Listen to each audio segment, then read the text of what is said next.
मुंबईची अस्सल चव, तुपात भाजलेली मसालेदार भाजी आणि मऊसूत असा पाव।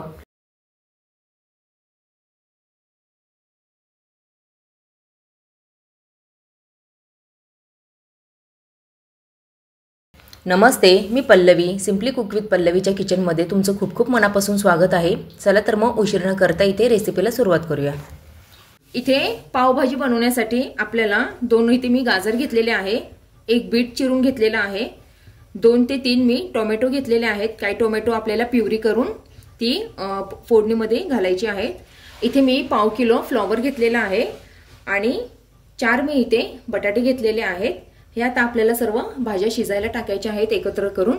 चला तर मग फोडणीला जे साहित्य लागणार आहे ते मी तुम्हाला पुढे दाखवते। इथे आपल्याला 1 टेबलस्पून तेल घेऊन त्यात 2 टेबलस्पून असा कांदा परतून घेऊया। थोडाच कांदा टाकलेला आहे, आपल्याला पुढे फोडणी करायचीच आहे, पण भाज्या शिजायच्या आधी आपण हे असं केलं ना भाज्यांना छान टेस्ट येते शिजल्यावर पण। आता या कांद्यामध्ये आपल्याला काश्मीरी लाल मिरची पावडर टाकून घ्यायची आहे आणि थोडं पावभाजी मसाला टाकून घ्यायचा आहे, थोडंच टाकायचं आहे। आता हे छान आपल्याला हलवून घ्यायचं आहे।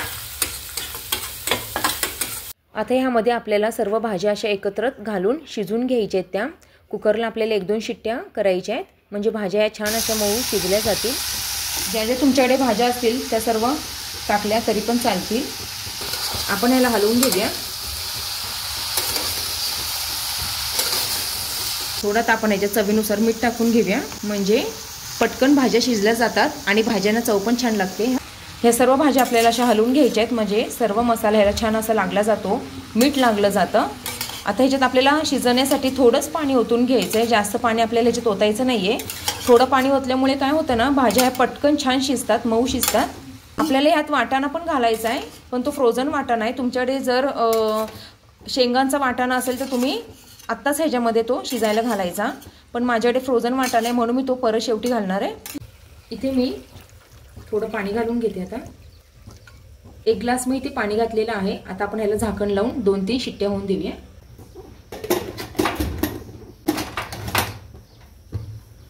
ह्याला आता झाकण लावलेलं आहे, आपण ह्याच्या 2-3 शिट्ट्या करून घेऊया, म्हणजे भाजी छान मऊ अशी शिजली जाईल।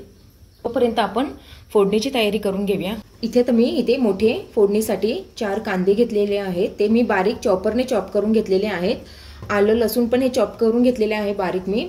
इथे शिमला मिरची मी 4 हे चॉप करून घेतलेली आहे बारीक। 1 लिंबू घेतलेला आहे आणि 2 टोमॅटो मी भाजी शिजण्यासाठी त्यात घातलेले आहेत आणि 2 ते 3 टोमॅटोची मी अशी रफली असं चॉप करून त्याची पेस्ट बनवलेली आहे। चॉपरमध्येच हे पण केलेले आहे, कोणतीही गोष्टी मी ह्या मिक्सरमध्ये बारीक केलेल्या नाहीत।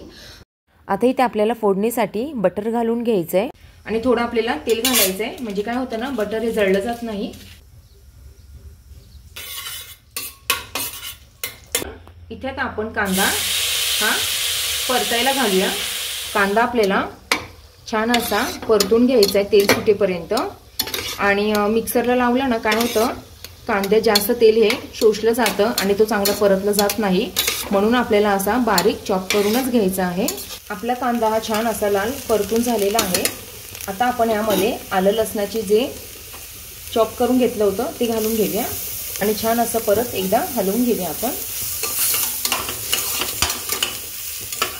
आलं लसूण आपलं छान परतून झालेलं आहे। यात आता आपण शिमला मिरची घालून घेऊया आणि हे पण आपण 5 मिनिटं छान असं शिजवून घेऊया। त्यामध्ये फोडणीमध्ये आपलं शिमला मिरची वगैरे छान परतून झाले। आता आपण ह्याच्यात जे टोमॅटो घेतले होते ना आपण चॉप करून बारीक, ते टाकून घेऊया। मिनिटं आपण ह्याला परतून घेऊया आणि मग ह्याच्यात आपण त्याच्यानंतर मसाले घालून घेणार आहोत। आपल्या भाज्या ह्या छान अशा परतून झालेल्या आहेत। आता आपण ह्याच्यात पावभाजी मसाला घालून घेऊया। इथे मी 2 मोठे टेबलस्पून पावभाजी मसाला घालते, ते छान हलवून घेऊया। आता कलरसाठी आपल्याला इथे छान असा भाजीला कलर येण्यासाठी बेडगी मिरची पावडर घालून घ्यायची आहे, ती पण मोठे 2 टेबलस्पून आपल्याला घालून घ्यायची आहे। मोठे टेबलस्पून अगदी आता आपल्याला बेडगी मिरची पावडर टाकून घ्यायची आहे, म्हणजे कलर आणि टेस्ट हे दोन्ही पण छान होतं। पाणी घालून घ्यायचं आहे, म्हणजे छान असं मसाला पण परतला जातो, तो करपत नाही। आपल्याला आता ह्याच्यावर झाकण ठेवून छान असं हे बारीक गॅसवर 1-5 मिनिट आपल्याला शिजवून घ्यायचं आहे अजून याला। तोपर्यंत आपल्या या भाज्या पण तुम्ही बघू शकता खूप छान असा शिजवून या अशा झालेल्या आहेत। आपण आता मॅशरने ह्याला छान असं मॅश करून घेऊया। ही सर्व भाजी आता आपल्याला जो फोडणी केली होती ना त्यात आता ओतून घ्यायची आहे। जो आपण मसाला परतला होता ना तो पण छान असा मॅश करून घेऊया। आता यामध्ये आपल्याला जे शिजवली होती ना भाजी ती पण घालून घेऊया।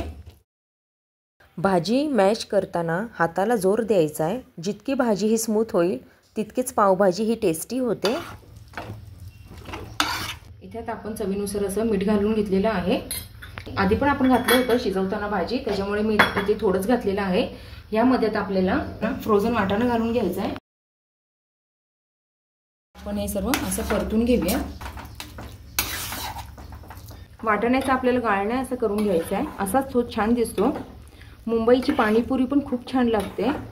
ती जर पाणीपुरी आणि पावभाजी तुम्ही खाल ना तर तुम्हाला दुसरीकडे कुठेच खायची इच्छा होणार नाही। ही त्याच प्रकारे मी बनवण्याचा प्रयत्न केलेला आहे, कारण मी असतानाच मुंबईची आहे। यात आता आपण थोडं पाणी घालून घेऊया। पावभाजीचं खरं सिक्रेट म्हणजे सगळ्या भाज्या एकत्र शिजवून मॅश करणे। सर्व भाज्यांची जेव्हा चव एकत्र होते ना तेव्हा ती भाजी छान लागते आणि त्यालाच ती पावभाजी असं म्हणतात। 1-2 मिनिटात आपण ह्याला एक उकळी आणून घेऊया। तुम्ही बघू शकता कलर खूप भन्नाट आलेला आहे। आता आपल्याला भाजीत बटर आणि कोथिंबीर टाकून घ्यायचे, म्हणजे भाजीची चव ही अजून दुप्पट होते। यात आता आपण थोडंसं लिंबू पिळून घेऊया।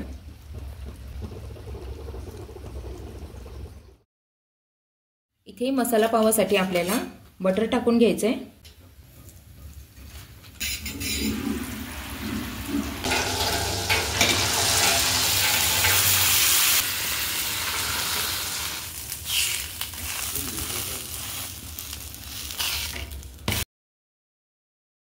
इथे आपला मसाला पाव पण हा रेडी आहे।